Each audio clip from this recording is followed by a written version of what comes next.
حضرت ابو بکر رضی اللہ تعالی عنہ یہ وہ خوش نصیب صحابی رسول ہیں کہ جنہوں نے اللہ کے پاک پیغمبر کی حیات طیبہ کے اندر میرے عزیزوں مصلی رسول کے اوپر کھڑے ہو کے اللہ کے پاک پیغمبر کی موجودگی کے اندر مصلی امامت کے اوپر کھڑے ہو کے کم و پیش صحابہ کرام کی امامت کروائی ہے۔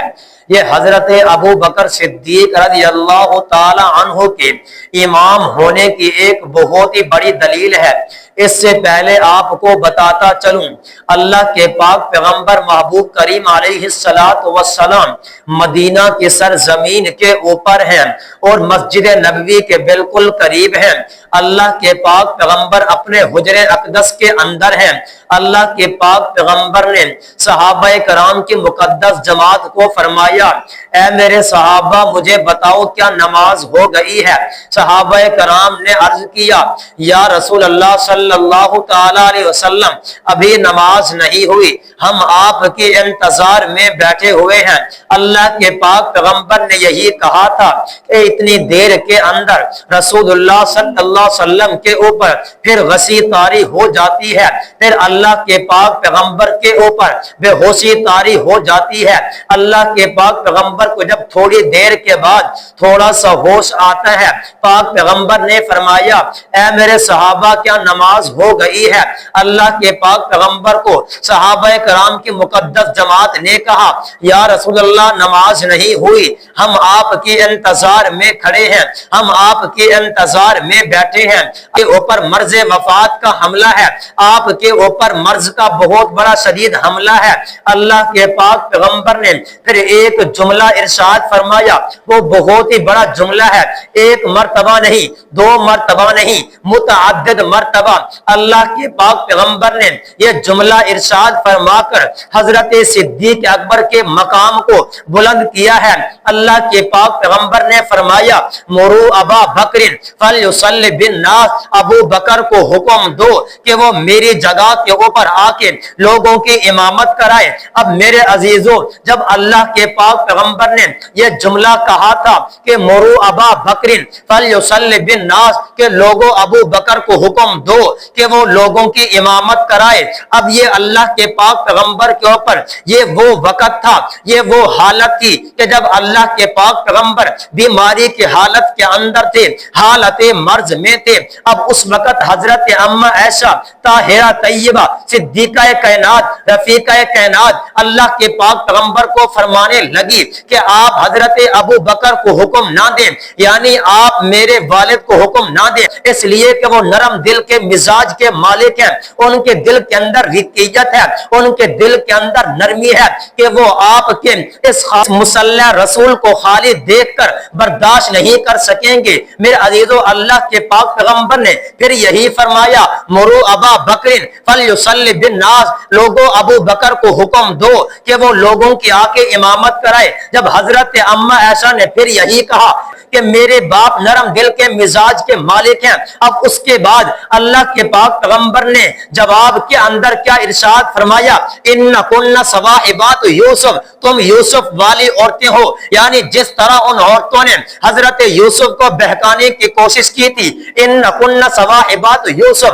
تم یوسف والی عورتیں ہو۔ پھر اس کے بعد اللہ کے پاک پیغمبر نے متصل ارشاد فرمایا، مرو ابا بکر فلیصلی بالناس، لوگوں ابو بکر کو حکم دو کہ وہ لوگوں کی جا کے امامت کرائے۔ میرے عزیزوں، اب یہ سوچنے کی بات ہے، اب حضرت ابو بکر صدیق کے علاوہ 1,24,000 کم و پیش اصحاب رسول کی مقدس جماعت یہ اللہ کے پاک پیغمبر کے ساتھ تھی کہ جنہوں نے اللہ کے پاک پیغمبر کے اوپر رسول اللہ کی تعلیمات کے اوپر آ چکے تھے، اللہ کے پاک پیغمبر کے فرمان کے اوپر اپنی زندگی کو بسر کرنے والے بن چکے تھے۔ اب چاہیے تو یہ تھا کہ اللہ کے پاک پیغمبر حضرت عمر ابن خطاب، وہ عمر ابن خطاب کہ جس گلی سے گزر جاتا ہے، اللہ کے پاک پیغمبر فرماتے ہیں کہ شیطان اس گلی سے نہیں گزر سکتا۔ حضرت عمر ابن خطاب یہ وہ صحابی رسول ہیں کہ جو مراد پیغمبر بھی ہیں، مراد رسول بھی ہیں، خلیفہ دوم بھی ہیں، خلیفۃ المسلمین بھی ہیں۔ حضرت عمر ابن خطاب کو بھی اللہ کے پاک پیغمبر کیا سکتے تھے